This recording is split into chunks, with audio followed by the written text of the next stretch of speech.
When I was a young kid, I always knew I wanted to ride because my dad rode and I always watched him and I looked up to him, and it's something I always knew I'd be excited to try at least.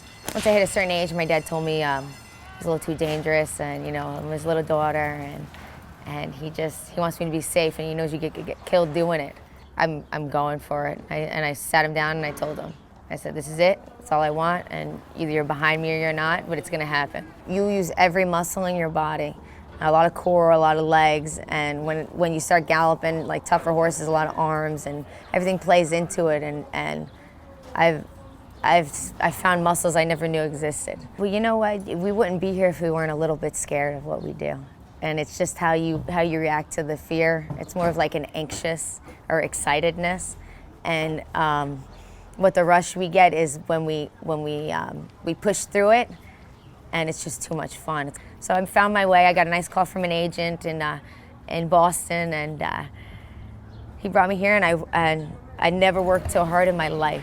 I got on maybe 12 every morning, 10, 12 every morning in a 4-hour span, and then I'd have an hour to get home and then rush back to the races and ride about 7 or 8 then, so maybe 15, 20 horses a day. I put her on rough horses that, you know, male riders didn't want to ride. They were too rough or unmanageable. Like, we go in the mornings and there'd be horses in the barn that they'd say, watch out for that horse, he bites, he kicks, he this, he that. Everybody's afraid of him. And she'd walk up to him, and first she'd start feeding him, and then she'd start petting him. And then the next thing you know, she's nuzzling them, and you know, they're like cooing to each other. I couldn't believe it. Generally when they have their ears like that, they might try to bite you. Yeah, I know. So you try to stand a nice safety. It's hard to be in a man's sport and still try to be a young woman. It's probably one of the only sports where women compete on the same level as a man. It's very male dominated, and what's great about Boston is they like to give the girls a shot. You think you'll go to the lead, and then out of nowhere somebody will come right up with you, and they don't back down to you.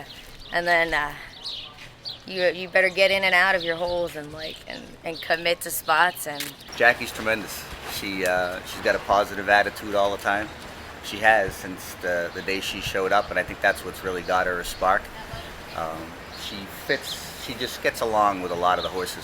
I don't know if it's a lady's touch. She always has a positive attitude, and the horses sense that. But once I won and I realized what the feeling was, I didn't want to stop winning. So I did everything. I tried to work as hard as I could, and I was really a little fish in a big pond. You know, I think I was smaller than a little fish. Experience is everything, because if you can ride every kind of race differently, it can only make you better. Like, if I have a horse that needs to come off the pace, and I see there's a lot of speed, I'll relax my horse. And even in the post parade, a post parade could make or break your race too.